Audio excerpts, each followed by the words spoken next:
por eso nosotros nos podemos asociar con él. Cuando los jugadores se alinean en el círculo central y saludan a su gente, lo que está en juego es algo más que un deporte, es un sentido de la pertenencia. Entonces ellos están diciéndonos, somos los que los representamos, somos los delegados de la gente en la cancha, ellos son los nuestros, los 11 de nuestra tribu, ¿no? Siempre hay algo muy tribal en el fútbol, para bien y para mal. Yo creo que el fútbol nos da vacaciones de civilización, como decía Ortega y Gasset, y estas vacaciones pueden ser positivas porque a veces tenemos que conformarnos con una vida rutinaria, burocrática, mercantil, que nos enajena y nos desvive, y el fútbol permite que podamos tener pasiones mucho más cercanas a la tribu del comienzo, a una sensación de colectividad, de comunidad, a sentir que el adversario no es un enemigo, sino que es alguien que necesitamos, porque si no el juego sería imposible, etcétera. Una serie de valores que pueden ser positivos, pero que también pueden dar lugar a extremos profundamente negativos, como el nacionalismo, la xenofobia, el racismo, el dopaje, la especulación económica, etcétera. Entonces, no hay sociedades perfectas y el fútbol es un espejo de esas sociedades, un espejo extremado que se parece a esos espejos de las ferias, ¿verdad? Espejos cóncavos o convexos que nos hacen ver de manera un poco enrarecida. Entonces, el texto de los 11 de la tribu trata de eso, trata del enigma del fútbol. Hay, también lo mencionó Aarón, crónicas de otro tipo. Por ejemplo, una de las peleas de box más extravagantes que yo he visto en mi vida, que es la pelea de Julio César Chávez en el Estadio Azteca, que es un despropósito descomunal, porque el Estadio Azteca puede albergar a 110,000 personas sentadas, y si se instala un cuadrilátero en el centro de la cancha, pues todavía puede albergar a otras 20,000, 30,000 personas más, o sea, casi 150,000 personas reunidas para no ver una pelea, porque imagínense ustedes, ¿no? El que está pero lejísimos, pues ve una especie de diapositiva pequeñita, ¿no? Donde salta es como el circo de las pulgas vestidas, ¿verdad? Salta una figurita y esa figurita es Julio César Chávez, ¿no?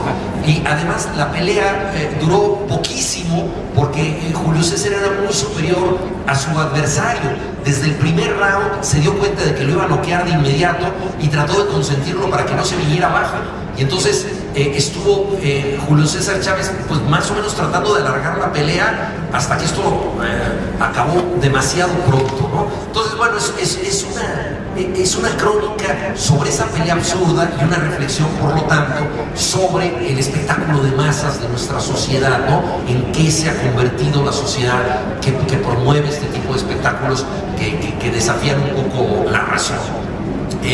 Entonces, bueno, pues el libro tiene que ver con todas estas pasiones. Hay entrevistas con escritores, algunos que he conocido muy bien a lo largo de muchos años, como Sergio Pitorno, un escritor que admiro muchísimo, y ahí lo difícil era pues hacer una entrevista como si yo no supiera muchas cosas de él, es decir, para que él me contara, no a mí cosas que ya me había dicho, sino al lector. Entonces tenía un poquito de obra de teatro esa entrevista, porque de pronto yo le preguntaba algo y me decía, pero si ya sabes eso. Yo decía, bueno, pero es que es una entrevista, quiero que lo conozca otra persona.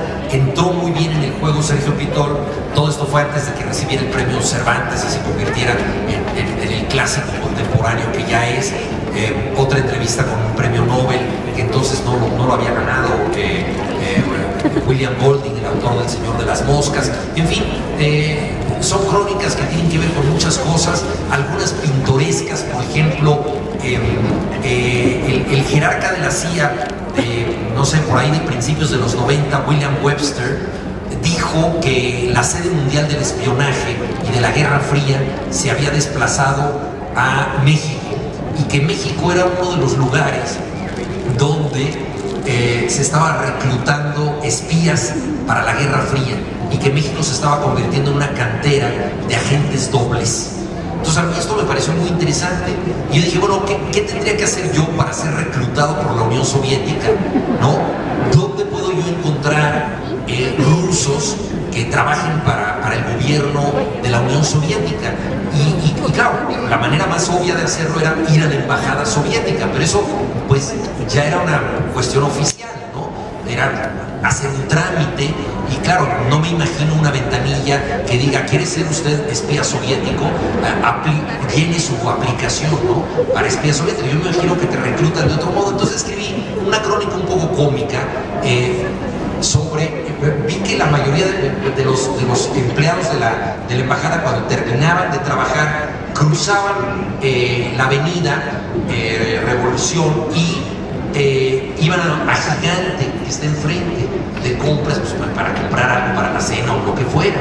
Y entonces yo escribí una crónica que se llama Rusos en Gigante, en donde yo trato de hacer un análisis de la Guerra Fría, tratando de ser reclutado como espía. Naturalmente no fui reclutado y averigüé muy pocas cosas, pero bueno, es un texto, digámoslo así, cómico sobre las cosas que pueden ocurrir en la Ciudad de México, ¿no?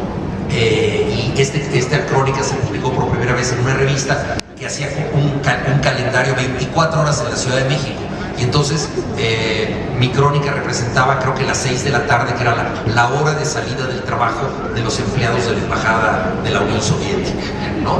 Bueno, entonces estas son algunas de las cosas que les puedo decir sobre el libro. Agradecer en el prólogo, agradezco yo a todas aquellas personas que me publicaron en revistas que, como les digo, ya la mayoría de ellas no existen. Esto habla de la fragilidad de muchas empresas culturales. Pero bueno, el libro, gracias a la Brigada para Leer en Libertad, ha resucitado. Y no sé, creo que tenemos oportunidad, Aarón, me dijiste antes de que entráramos, de que el público pueda participar con alguna pregunta, si tiene alguna curiosidad. No sé cómo vamos de tiempo y si esto es posible, ¿no? Sí, vamos muy bien de tiempo y Marina nos va a ayudar con un micrófono para que pueda circular las personas que quieran hacerle alguna pregunta a Juan. Sí, con todo gusto. ¿Qué tal? Muy buenas tardes. Mucho gusto. Buenas tardes. Es un gusto escucharlo. Mi pregunta va enfocada a la relación de, digamos, el cronista Ángel Fernández, pues, ha sido un icono, a comparación de lo que hoy escuchamos en las transmisiones de fútbol, Martín Ori, Luis García, y Televisa. ¿Cuál es su opinión respecto a esto? Gracias. Sí, bueno, muchas gracias por la pregunta, una pregunta muy estimulante, hecha por alguien con la camiseta del América. Pero bueno, no, a ver, ¿qué sería? Respetemos la dialéctica del fútbol. ¿Qué sería de nosotros sin el placer de ganarle a la América? ¿No? La verdad, ¿no? O sea que hay que dar gracias de que existe este equipo y de que tenga compañeros ilustrados como el que nos acaba de hacer la pregunta. Y creo que es muy buena pregunta realmente, porque fíjate que Ángel Fernández, yo creo que vivió una época decisiva de la comunicación, que fue el tránsito de la radio a la televisión. Él venía de los cronistas de la radio, que tienen que crear una composición de lugar y que confían mucho en la narrativa para poder establecer lo que pasa en la cancha. Por ejemplo, cuando la pelota está en el medio campo, hablan más despacio. Cuando la pelota se va acercando al área, hablan más rápido para que la gente se emocione. Pueden mistificar y pueden inventar lo que ocurre de manera absolutamente irresponsable, si ellos lo desean, ¿no? Cuentan esta historia de un narrador de radio que está contando un partido de México con Brasil en Maracaná y dice: México domina a Brasil en su propia cancha, la esperanza verde avanza, México es vertical, México controla, México triangula, toque, pase, pique, freno, gol de Brasil. El que dominaba era Brasil, pero nos estaban vendiendo otra película, ¿no? Entonces la radio tiene esa capacidad de que nosotros podamos imaginar partidos. Y Ángel Fernández, cuando entra a la televisión, se da cuenta de que es un medio redundante. Si la gente está viendo eso, ¿para qué decir la pelota está en la derecha? Entonces él lo que hacía era narrar a partir de metáforas. Entonces, si venía un fornido defensa por la pradera derecha, corriendo como carrilero hacia el extremo derecho, en vez de narrar esto, decía, ahí viene Hans-Peter Briegel, que en alemán quiere decir Ferrocarriles Nacionales de Alemania.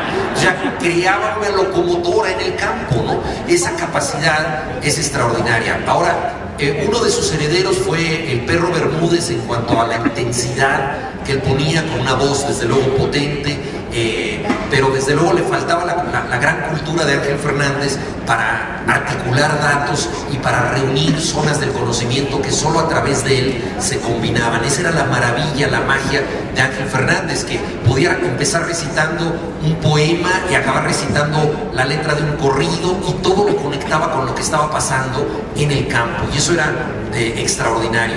Yo creo que hoy en día hay muy buenos comentaristas que de pronto analizan el fútbol con sapiencia, como Roberto Gómez Junco o Jorge Valdano, que de vez en cuando acompaña a la televisión mexicana, pero desde luego nos queda mucho a deber la narración de fútbol, de cómo se contaba antes, sobre todo con el gran estilo que tenía Ángel Fernández, Fernando Luengas, otros grandes locutores que hubo de aquella época que pasaron de la radio a la televisión, no los podemos olvidar, Sonia Alarcón en el béisbol y el box, Toño Ander en el box, y por supuesto el Mago Septién en el béisbol, porque el Mago Septién creaba también realidades imaginarias. Ángel Fernández no fue el único. Una realidad imaginaria del Mago Septién siempre era